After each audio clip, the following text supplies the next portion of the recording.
سلطان محمود غزنوی کا دربار لگا ہوا تھا۔ دربار میں ہزاروں افراد شریک تھے، جن میں اولیاء، کتب اور ابدال بھی تھے۔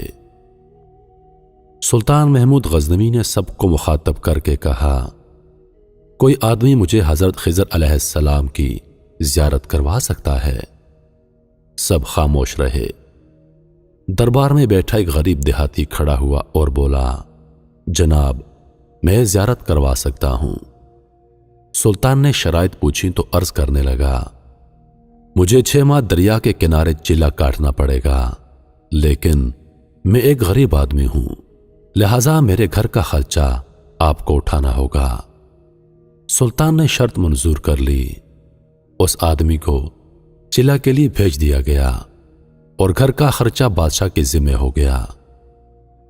6 ماہ گزرنے کے بعد سلطان نے اس دیہاتی کو دربار میں حاضر کیا اور پوچھا تو وہ کہنے لگا، حضور، کچھ وظائف الٹے ہو گئے ہیں، لہذا 6 ماہ مزید لگیں گے۔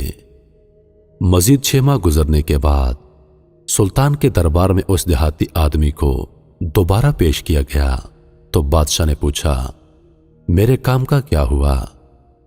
یہ بات سن کر دیہاتی کہنے لگا، بادشاہ سلامت، کہاں میں گنہگار اور کہاں حضرت خضر علیہ السلام، میں نے آپ سے جھوٹ بولا تھا۔ دراصل میرے گھر کا خرچہ پورا نہیں ہو رہا تھا، بچے بھوک سے مر رہے تھے، اس لیے ایسا کرنے پر مجبور ہوا۔ سلطان نے اپنے وزیر کو کھڑا کیا اور پوچھا، اس آدمی کی سزا کیا ہے؟ وزیر نے کہا، جناب، اس آدمی نے بادشاہ کے ساتھ جھوٹ بولا ہے، لہذا اس کا گلا کاٹ دیا جائے۔ دربار میں ایک نورانی چہرے والے بزرگ تشریف فرما تھے۔ وہ کہنے لگے، بادشاہ سلامت، اس وزیر نے بالکل ٹھیک کہا ہے۔ سلطان محمود غزنوی نے دوسرے وزیر سے پوچھا، آپ بتاؤ۔ اس نے کہا، جناب والا، اس آدمی نے بادشاہ کے ساتھ دھوکہ کیا ہے، اس کا گلا کاٹ دیا جائے، بلکہ اسے کتوں کے آگے ڈالا جائے تاکہ یہ بلک بلک کر ذلیل ہو کر مرے اور اسے مرنے میں کچھ وقت تو لگے۔ دربار میں بیٹھے اس نورانی چہرے والے بزرگ نے کہا، بادشاہ سلامت، یہ وزیر بھی بالکل ٹھیک کہہ رہا ہے۔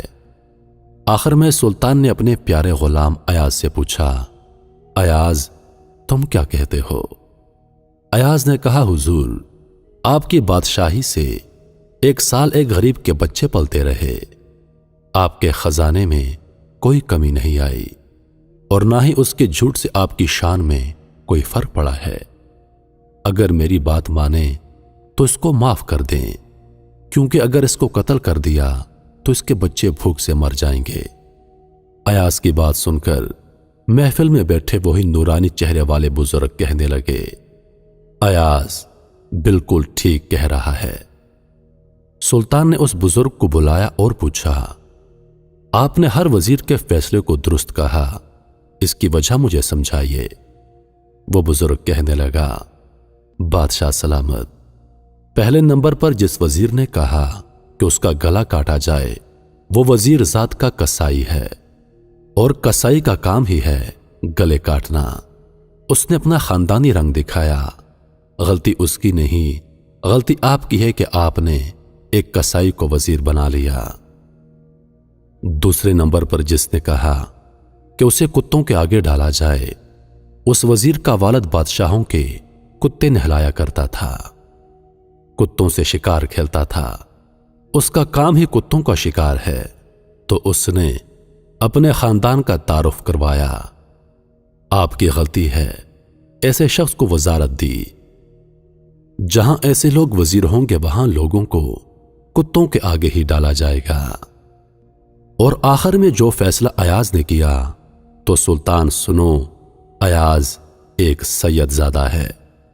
سید کی شان ہے کہ وہ اپنا سارا خاندان کربلا میں ذبح کرا دیتا ہے، مگر بدلہ لینے کا کبھی سوچتا نہیں۔ سلطان اپنی کرسی سے کھڑا ہوا اور ایاز کو مخاطب کرتے ہوئے بولا، ایاز، تم نے آج تک مجھے نہیں بتایا کہ تم سید ہو۔ ایاز بولا، اے شہنشاہ، آج تک کسی کو اس بات کا علم نہ تھا کہ میں ایک سید ہوں، لیکن اس بزرگ ہستی نے میرا راز کھول دیا۔ چنانچہ آج میں بھی ایک راز کھول دیتا ہوں۔ اے شہنشاہ، یہ بزرگ کوئی عام ہستی نہیں، یہ حضرت خضر علیہ السلام ہیں۔ نہیں مانتا میں کاغذ پہ لکھا شجرہ نسب، نہیں مانتا میں کاغذ پہ لکھا شجرہ نسب، بات کرنے سے قبیلے کا پتہ چلتا ہے۔ کہتے ہیں کہ ہمیشہ گھوڑا اور دوست اعلی نسل کا پالیے، کیونکہ بری نسل کا گھوڑا اور بری نسل کا دوست پالیں گے تو وہ آپ کو نقصان ہی دیں گے۔